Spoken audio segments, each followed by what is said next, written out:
Always are. You know, I mean, Lutheran Family Services is very involved in refugee placement, but this is something that I think meant a lot to all of us, and I think that that was a terrible excuse of the property owner to say, well, where they came from was worse than this. That, to me, that's deplorable to think of it that way.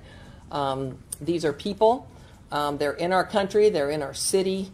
And we certainly don't want to make the excuse that where they came from was worse than this. I don't want them to think that this is what living in America is like. I don't want them to think that this is what living in Omaha is like. They have rights, just like we have rights. And that's why our HRR department got so involved in the very, very beginning, because their whole job is to make sure people's civil rights aren't being violated. And as Franklin Thompson said yesterday, it was his opinion, but he felt like that group was being taken advantage of. And the conditions, when you look at the conditions that they were living in, it was uninhabitable. And to think that they fled their country, a lot of them fled to Thailand, that they fled violence in their country, and they come here and they're in these apartments. They are lower rent type of apartments. They are what's considered affordable housing.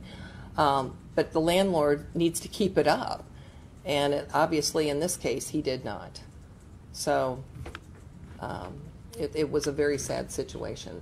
If there are others in Omaha that are like that, it's certainly something that we will want to know about, and we will do whatever we can.